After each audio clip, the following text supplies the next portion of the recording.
lembrar da seleção brasileira é mole, quero ver lembrar da seleção da Grécia. Eu fico impressionado com esse pessoal do futebol. Esse aqui me fala toda a seleção da Grécia aí. O Papadopoulos e não sei qual é os outros pontos. Papadopoulos e Papastatopoulos. Pro ouvinte que não entendeu, o Cristiano Oliveira, que acabou de dizer para nós aqui, de qual é a seleção da Grécia. Aquela que jogou com a 2004 aqui, né? A Euro 2004. Aqui ganhou a Euro 2004. Ganhou do Filipão. Isso sim é jornalista. Portugal, Isso é jornalista do J maiúsculo. Com o técnico português. O Fernando Alemão, Santos, que é o atual treinador da... Alemão, o técnico.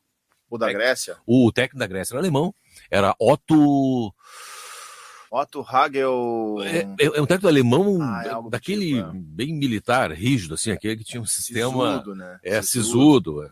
Aquela Euro foi em Portugal, 2004, e o Filipão fazia um grande trabalho, como de fato fez em Portugal, e na final perdeu para a Grécia. E na estreia. Da história recente. E na estreia. Sim, na estreia e na final. Perdeu os dois jogos. Nicopolidis? Nicopolidis, o goleiro. Nicopolidis é o goleiro. Aí, cara, tinha Seitarides na direita. Tinha na zaga, tinha o Papastatopoulos e o Papadopoulos no time também. Papadopoulos sempre tem. Papadopoulos na Grécia tipo é Silva. pra ele, Traianos Sempre delas. tem um Papadopoulos, sempre tem. O Papastatopoulos, a curiosidade é o seguinte, o nome dele, na verdade, é Sócrates. Sócrates Papastatopoulos. E ele era na seleção sempre chamado de Sócrates, que era o... Na camisa era zagueiro, Sócrates, um né? baita zagueiro. Até porque na camisa não cabia Papastatopoulos, né? Ia estourar o limite de caracteres. Traianos delas. Sócrates. Tá correta essa pronúncia? Qual? Traianos delas. Delas. Michalis Capsis. Chegamos no meio, não? Katsuranes e Karagunis. É que aqui eu acho que eles misturaram porque eles colocaram o grupo de 13 jogadores. Takis Fizas. Mas aí interessante que essa seleção, ela já veterana, ela conseguiu se classificar a Copa do Mundo do Brasil aqui. E eu tive 2014. Um momento, foi 14, foi um momento, eu tinha vários jogadores dessa seleção ainda já veteranos, né? E entraram outros, né?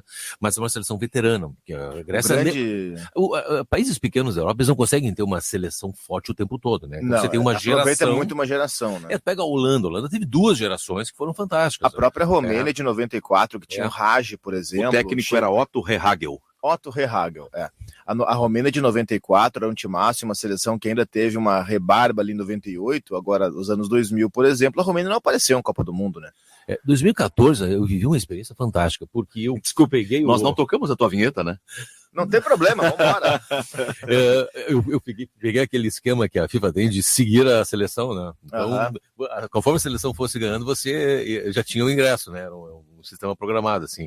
Mas foi lindo eu acompanhar a seleção da Grécia, e a Grécia, ela jogou no Nordeste muitos jogos, então era Natal, foi em Fortaleza, e tudo com os estádios novinhos, aqueles estádios novos, Foi uma coisa fantástica. Eu tava falando... torcida grega, cheio. Aí eu falava dos nomes dos jogadores e era corrigido na pronúncia. Então, Charisteias, como nós chamávamos aqui, como é que se pronuncia? Caristias. E o Samaras, que era o grande líder daquela seleção, né?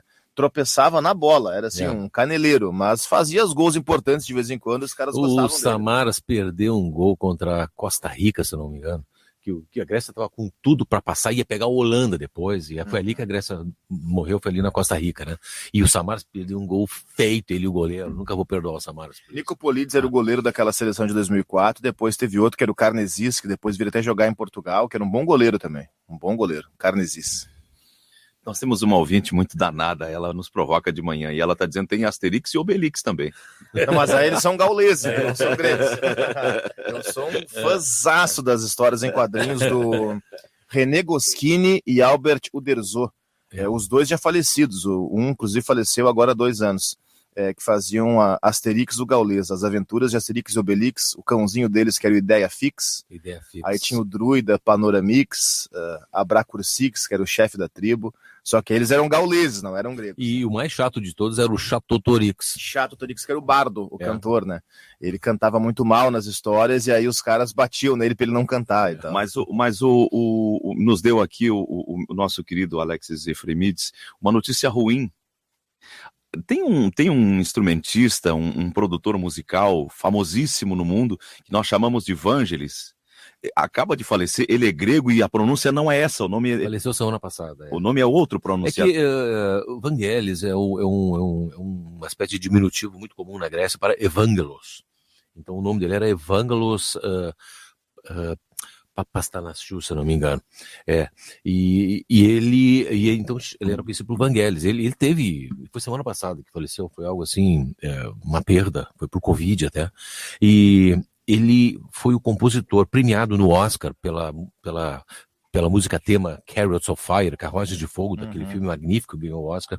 Ele fez a trilha sonora de Blade Runner. E ele começou a carreira com seus 16, 17 anos fazendo um grupo na época dos Beatles ainda lá, que era um grupo chamado The Aphrodite Child, as crianças de Afrodite. Foi um grupo que fez um relativo sucesso ali na década de 60 e depois... Nós chamamos de Vangelis, mas o correto é Vangelis. Vangelis, O Rodrigo estava localizando, porque é um monstro. É um monstro mundial, né? O seu Alex estava buscando ali para ver se a gente exemplificava de maneira sonora isso que... Se tivesse o Chariots of Fire, todo mundo vai ver e reconhecer. Uma música que todo o planeta conhece a música. Bom, mas enfim. O Carruagens de Fogo. Carruagens de Fogo. Essa é a principal, né? Mas tem outras mais... em 2 tantantã matou a charada. Que é a experiência, né, tia? Vai levar um atalho, né? Depois fala em aposentado. Teve conjunto de música, né? Conjunto musical, Conjunto musical, né? Isso é a veia de artista da música, né, Jurandir? Conjunto é bom. Desde os tempos de Geo Boys, lá em Taquara. Reunião dançante, então devia ser um fenômeno. Pô, mas reunião dançante era aquela coisa maravilhosa. Dançantes na garagem, né? Na garagem de casa.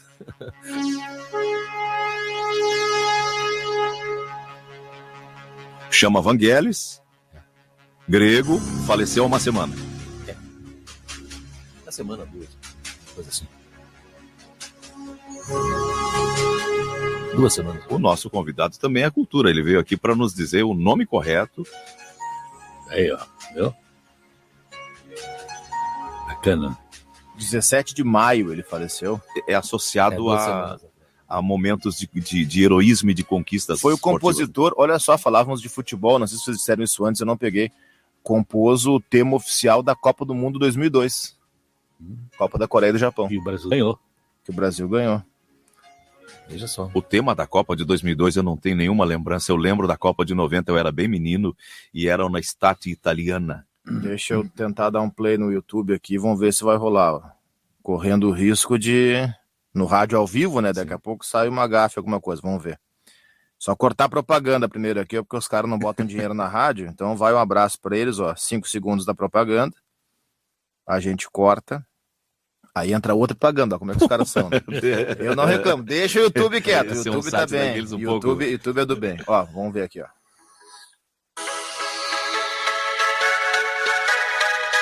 Tema da Copa 2002. Ele já colocou lá. Vamos fazer um mix agora. Hein? Pode entrar. Esse então foi um grego ilustre que fez. Veja só. De maio desse ano. O ouvinte está dizendo que o Alexis é tipo seleção da Grécia. O que ele quer dizer com isso? Eu achei que ia ser muito marketing e joga pouco. Eu vi o que ele diz mais aqui. É tipo seleção da Grécia, ganhou o mundo em 2004. A Europa, na verdade, né? Aquele dia da final da Eurocopa lá, juntou assim uns 20 gremistas lá em casa, né, pra torcer pelo Filipão, né? E eu torcendo pela Grécia. Foi muito engraçado. Sim, claro, claro. Eu vi essa... Agora não lembro se eu via o jogo de abertura ou a final na casa da minha avó. Minha avó é portuguesa. E aí Portugal perdeu para a Grécia. Mas não lembro se foi a abertura ou se foi a final da Euro. E no local, Cristiano, o que nós temos de no local, Zé, a verdade é a seguinte, a gente está fora da festa, né? Porque ontem o Goiás se classificou e foi o último dos times das oitavas de final da Copa do Brasil. Perdeu em casa e ganhou fora. É isso aí, ganhou nos pênaltis depois, né? São 14 times da Série A e 2 da Série B. Nas oitavas de final da Copa do Brasil, nós estamos fora. Na Libertadores, nós estamos fora também. O Inter, pelo menos, tem a Sul-Americana lá pela frente. O Grêmio está na Série B. Então, eu acho que é hora da gente se prender um pouco mais, ou com um pouco mais de atenção, num debate que eu até puxei ontem no Ganhando o Jogo. Qual é o nosso tamanho hoje no futebol brasileiro? Nós, eu quero dizer, futebol gaúcho. Qual é o nosso tamanho? Pequeníssimo. Basta ver não só a Série A, B, como a C e a D também. Né? A C e a D, claro. Na Série C nós temos times no rebaixamento para D. o nosso time na segunda divisão, que é o Grêmio, primeiro que nem deveria estar na segunda divisão, já começa por aí. Segundo que não está sequer no G4. E os nossos times da Série A estão na dita segunda página da classificação, sendo que um deles é no rebaixamento, que é o Juventude. Então esse é o nosso futebol gaúcho hoje. O nosso tamanho na história, isso não, ninguém precisa nos contar, a gente sabe.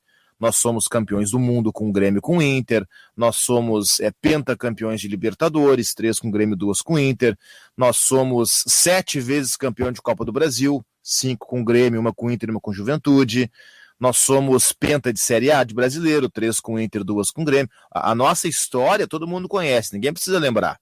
Agora, o nosso momento, ele é desse tamanhozinho, e aí para quem está no rádio, estou pegando os 2 dedos e aproximando para dizer que é bem pequenininho. O nosso momento hoje ele é muito fraco, a gente está abaixo hoje do futebol de São Paulo, do futebol do Rio, do futebol do Paraná, nós estamos abaixo seguramente, nós estamos abaixo mesmo que os times do Ceará estejam no rebaixamento, mas eles pelo menos têm um time na Libertadores, que é o Fortaleza, nós não temos nenhum. Então, assim, o nosso tamanho hoje, 2022, é bem pequenininho e nós precisamos nos debruçarmos sobre essa discussão para pensar realmente o que está acontecendo com o futebol gaúcho.